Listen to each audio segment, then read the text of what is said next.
Hello and thank you for clicking on my channel, Cali Legends Media. I want to thank all the subscribers that have subscribed recently. I appreciate each and every one of you. If you haven't subscribed, please hit that subscribe button down below. If you like this video, hit that thumbs up. And if you'd like to be notified whenever a new video drops, hit that notification bell. Then when you're notified, you could go back at a later time when you have time and you can watch the video. Okay, so the story I'm going to tell today to make up for True Crime Tuesday, and I want to apologize for that. The reason why I wasn't able to do it was I was trying to answer all of the questions and comments that were left on Danny's videos. So I'm not even gonna go there. I just wanted to explain why I'm doing it today. It's kind of a catch-up deal. So the story today is about somebody that I know that ended up catching a lot of time, who we never suspected would ever get arrested in his life. Okay, it's a gentleman that owned he owned a car sales lot. Okay, he went to Salesian High School, and he came from a very well-off family. And this guy, well, he was an arrogant bastard, you know. In school, like, he liked to talk down to other students in school. Why? Because he wore $200-300 shoes, and $150 shirts and $300 pants, and he liked to get the kids that didn't have it like that, and he'd say, yeah, you know, one of my shoes cost about the same as everything that you got on. And you know, he just like always belittled, you know, the guys that didn't have it like him. Anyways, after he graduated, he opened up a car lot on Olympic Boulevard, right here in Maravilla. And I went to work for him. I went to work for him as his used car conditioning manager.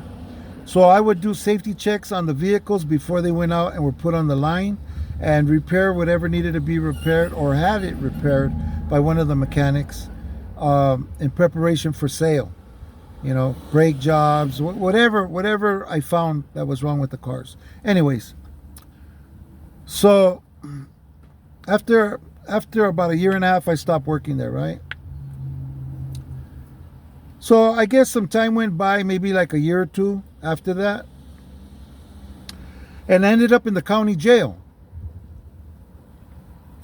And it was funny because back then we used to walk to chow. You know, we'd walk to the chow hall to eat. And when I walked out of the module that I was in and was walking down the hall, I noticed a deputy that was working there. His name was Martin Acosta. And when I seen him, you know, I called out to him and I was telling him, hey, Martin, hey, what's up, man? And he snapped at me and told me, keep moving, inmate. You know, he's got all crazy with me and shit. Put your hands in your pocket, shoulder on the wall, and all of that bullshit, right? I was like, all right, you know, F this punk, you know? So there I go to the chow hall. I eat my food. Well, on the way back, this dude pulls me over. Martin Acosta, he pulls me over, right? And he does it all hard, you know. He gets me, puts me up against the wall. He makes me, you know, practically put my face against the wall and stuff. And he searches me like, kind of got a little bit rough while he was searching me, you know. And I told him, hey man, what's up with all this? And he got close to me over here and he says, hey Steve, don't front me off, you know. Don't front me off, man. Like, you know, just kick back. He goes, he asked me some questions a little bit loud, you know, so that the other inmates and police could hear. And then he tells me, turn around. So I turn around and I'm facing him, right? And he goes, "Hey man, how you been?" I says, "I've been all right, except for now, got caught up in some bullshit." He's like, all right, all right. He goes, "Yeah, man, when you see me, don't be calling out my name and stuff, Uh, yeah, don't be fronting me off like that." I go, "Man, I didn't even think about it. Don't even trip. I don't even need to call your name or anything. I just tripped out that you became a sheriff. So he tells me, "Hey, check this out." He goes, "You remember Jesse Barrientos?" And I go, "Yeah, I remember him. I used to work for him over here on Olympic at his car lot." This dude was like, Jesse Barrientos was a straight square, right? Had his little business for a while and all that. Came from a real well-off family.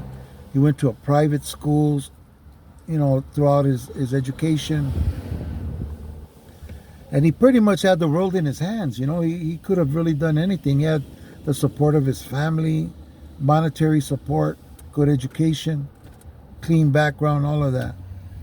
So anyways, Martin tells me, "Yeah, you know what, Jesse Barrientos came through here a couple of months ago." And I'm like, "Is that right?" He says, "Yeah." He says, "Check it out." He goes, "He got life without the possibility of parole."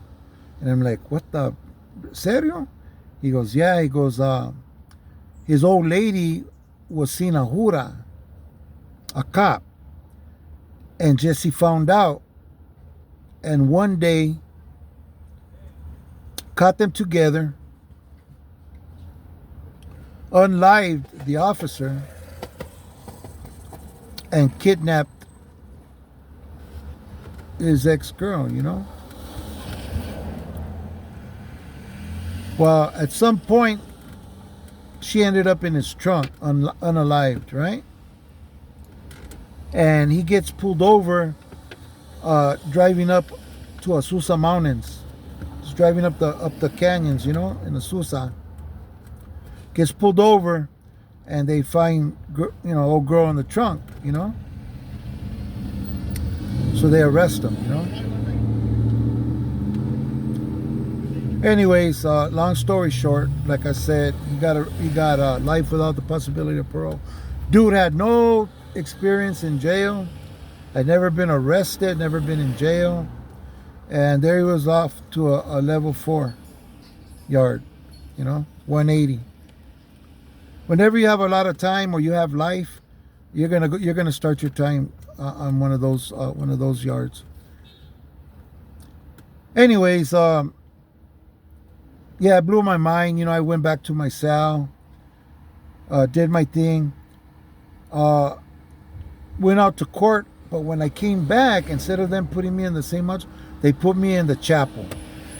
I don't know how many of you have been in the chapel, but it's messed up. You sleep in the floor wherever there's a space, and you're pretty much on the floor, You don't stay there long, though. They usually, by the next morning or whatever, they're transferring everybody out to different modules, right?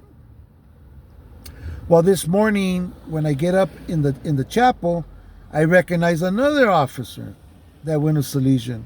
I went to Salesian for a couple of years, right? So I recognize this other dude. I think his name was Hector Ramos, right? But I learned by dealing with Martin Acosta not to front him off. So I start walking over there to talk to him, and he recognizes me, right? But anyways, I just go up to him and I'm like, "Hey, what's up, officer?" And he just like kind of smiled and laughed a little bit.